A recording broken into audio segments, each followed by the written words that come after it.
Magandang hapon. Magandang hapon po, Father. Alam niyo po, isa sa mga natutunan ko po sa pagiging nasa ministry ng liberation, no, at exorcism ay isang katangian ng masamang espiritu. Sila po ay sumusunod sa batas. Very very lawful, very legalistic, no? Ganyan po yung natutunan natin eh. Alam niyo, isang araw ako po ay may pare na kausap. Sabi niya, doon sa parokya niya, sinabihan niya yung mga tao. Kasi habang nagbabasa siya ng gospel, Sunday, no, yung mga tao nakatingin sa misalet. No, parang sambuhay yata yung binabasa nila. Tapos sabi niya, habang in the middle of the gospel, no, sabi niya, huwag kayong tumingin dyan. Nandito ang salita ng Diyos. Ganun po yung kanyang sabi. Ay, sabi ko sa kanya, napaka-stricto mo naman. Sabi ko sa kanya, hindi ka ba sinasapian ng demonyo niyan? Kasi napaka-legalistic, ano? Eh, tama naman din yun. Tama naman yun. Ha? Sabi po sa rubrics, ang salita ng Diyos pinakikinggan. Ano? Dapat ikaw ay nakikinig. Pero hindi ibig sabihin nun, paano na lang kung meron taong mahina ang tainga? Mga hard of hearing na nagsisimba sa iyo. Tapos pinagalitan mo pa. Eh, sino ka dyan? Ikaw si Satanas, di ba? Napaka-legalistic mo na, nililimutan mo tuloy yung ibang mga tao. Ayan. Ayan po ang gusto ko sabihin. Maaring simula po yan eh. Yung mga taong mahirap, yung mga tao po na parang walang imahinasyon, walang creativity, mas uigihin pa nila na sumunod na lang sa batas. Yung mga batas, hindi natin sinasabing i-violate mo yung rules. Hindi po yun ang ating sinasabi. Sa pagdating po sa pananampalataya, iba po yung batas na hinahanap ng Panginoon. Gusto kong banggitin sa inyo itong isang tagpo sa Acts of the Apostles, chapter 19, verses 13 hanggang 16. Ito ay tungkol sa 7 anak ng isang Jewish high priest. Ang tawag sa high priest na ito, ang pangalan niya si Sheba. Sheba. At ang ginagawa po ng 7 anak niya, sila ay nagpapalayas ng demonyo. At ang kanilang sinasabi, ito ang aking direct quotation from the book of Acts, ang sabi nila, I adjure you by the Jesus whom Paul proclaims. Pinapalayas kita sa pamamagitan ni Jesus na ipinangangalandakan o isinasambit ni Pablo. Ay ganyan po. Ito po ang 7 sons ng pangalang si Sheba. Ito yung ginagawa nila. Tapos, sa verse 15 sabi, but the evil spirit answered them, Jesus, I know, and Paul, I recognize, but who are you? Yeah. And the man in whom was the evil spirit leapt on them, mastered all of them, and overpowered them, so that they fled out of the house naked and wounded. Ayan po, bakit ganon? Ay alam niyo si Satanas, ang sinusunod niya yung authority. Yung relationship, ayun yung batas ng relationship na napakahalaga. Magpapalayas ka ng demonyo, pero hindi nyo naman sinasampalatayanan ni si Jesus. Ang sinasabi mo, ay sa kapangyarihan nung sinasambit ni Pablo na si Jesus. Ay bahala na. Ano kayo? Magical thinking, Kung ano yung ginagamit na pangalan ni Pablo, ayun din yung ginagamit nila. Pero wala silang pagkilala kay Jesus. Alam niyo po, kaya nga sa unang pagbasa, may lamentation si Pablo. Sabi niya, nalulungkot ako. Ayan, sa kanya sulat sa mga taga-Roma, nalulungkot ako. Matindi ang aking kalungkutan at hindi mapawi ang pagdaramdam ng aking puso tungkol sa aking mga kalahi at mga kababayan. Sino po yun? Sila yung mga Hudyo. Kasi si Jesus, dumating na bilang Mesaya nila, kababayan nila, pero tinanggihan nila. Totoo po ito. Talaga namang si Pablo ay nalulungkot siguro ganun din yung kalungkutan natin ngayon sa nangyayari sa Israel. Ito po ang bayang pinili ng Panginoon, pero hanggang ngayon, nag-aabang pa rin ng Messiah. Alam niyo, kung darating po sana yung Messiah na hinihintay nila, ngayon na yun. Kasi ang dami nang gumegera sa kanila. Ang dami na rin nilang pinasok na hindi magagandang ugnayan. So maganda pong pagdasal natin ang kapayapaan. Palagi naman kasama ang pagdarasal ng kapayapaan sa Israel, sa ating mga Katoliko, kasi ito ay kasama sila sa ating Good Friday prayers of the faithful. Pero ito ang ating punto rito. Si Satanas, ang kasamaan, gusto niyang sumunod doon lamang sa batas ng ugnayan sa Diyos. Pag wala kang ugnayan sa Diyos, wala kang karapatang magpalaya sa Kanya. Ganun po yung gusto niya sabihin. Itong mga Jewish na tao na to, na mga anak ng high priest, ang feeling nila sila ay entitled. At hindi naman sila naniniwala sa kapangyarihan ni Jesus. Naniniwala sila, humahanga sila kay Pablo kasi nababalitaan nila nagpapalayas ng demonyo si Jesus sa pamamagitan ni Pablo. So, ginagamit nila yung pangalan ni Jesus na binabanggit ni Pablo. Pero wala silang ugnayan sa Diyos.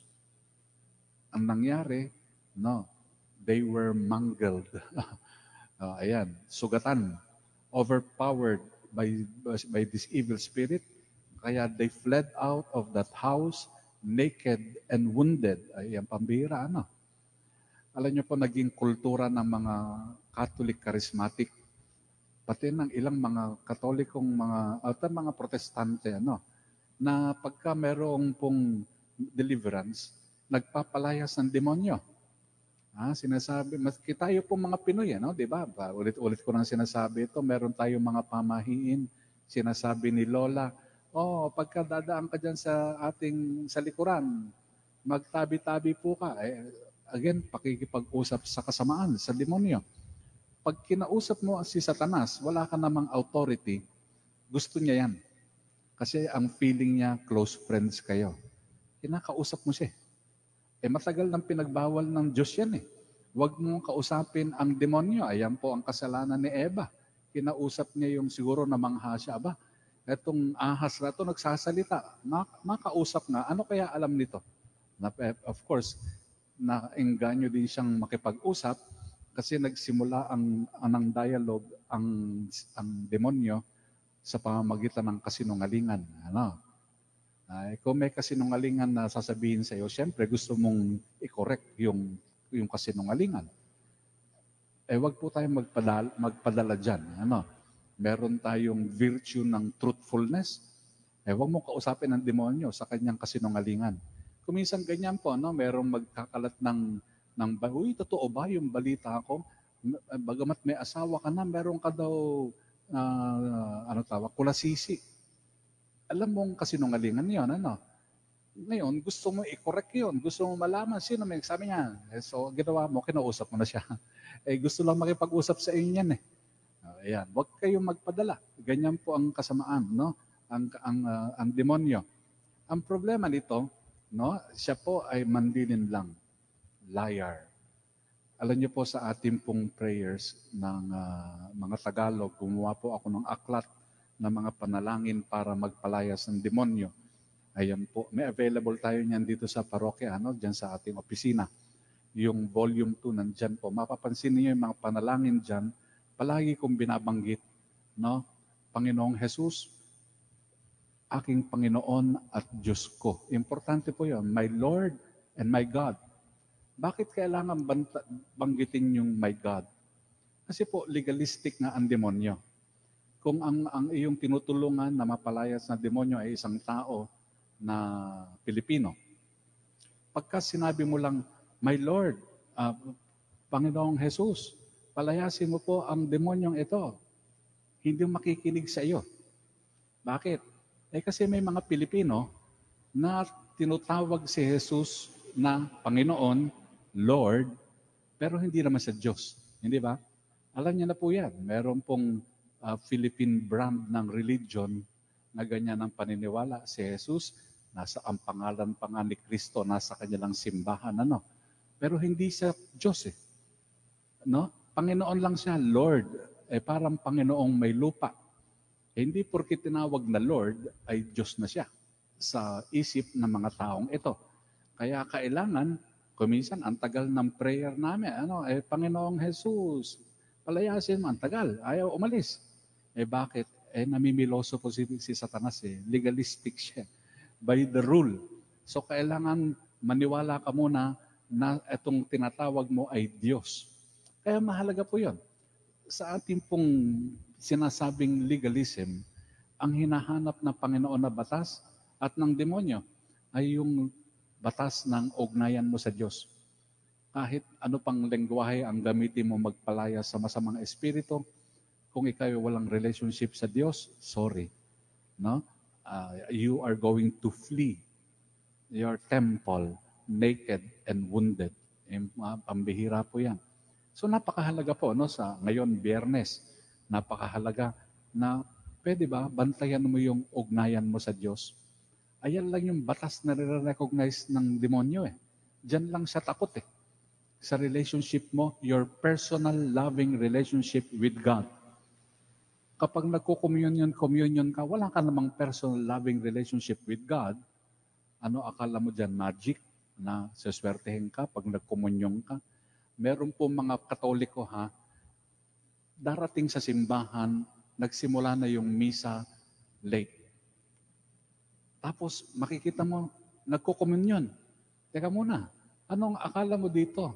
Anting-anting, kakainin mo ang katawan ng Panginoon? Hindi ka nga nakasimba na-late ka Kasi wala kang paggalang sa misa. So, pwede ba? Pakiusap ko ito. Sa lahat po nung nagsisimba din dito sa online, pag kayo po ay late sa misa, nagsimula na yung misa, maghanap ka na ng ibang simbahan kung saan maaga ka. Huwag ka nang sumakay. Huwag ka magkomunyon. Bakit may mga nagkokomunyon? Sayang Sayang, ang kulang yung araw ko pag hindi ako nakapagkomunyon. Ayan, ang problema. Alam mo, sasabihin sa iyo ng demonyo, kilala ko si Pablo, kilala ko si Jesus. Ano pinagagawa mo sa buhay mo? Akala mo ba, seswertehin ka? Hindi po. Hindi po swerte ang magkomunyon ka lang. Alam niyo po, ang sumusubo lang ng komunyon sa maikling paraan ay yung may sakit. Kapag ikaw dumating sa misa, late ka, tapos magkukomunyon ka pa, baka bigyan ka ni Lord ng sakit. Di ba? Pag-iingat ka po. Maganda po. Ikaw, kung malilate ka sa boarding ng iyong eroplano, dapat na 2 hours, 3 hours before your boarding, nandun ka na Otherwise, hindi ka makakalipad mas mahalaga po itong tinatanggap mo, nag-iimbita sa iyo paglinggo, araw-araw sa misa, kaysa sa airline. So, pwede ba? Huwag nating gawing anting-anting si Jesus. Ang hahanapin ng demonyo talaga ay yung relationship mo. Diyan siya matatakot. Itatag natin sa ating puso ang ating ugnayan sa Diyos. Diyan magigiba ang pagiging legalistic ni Satanas. At ang i-honor lang ng Panginoon ay yung relationship mo with Him. Hilingin natin sa Panginoon na bigyan tayo ng malalim na ugnayan sa Diyos. Dahil ito lang ang magiging source of our protection and even our own salvation. May God bless us. Amen.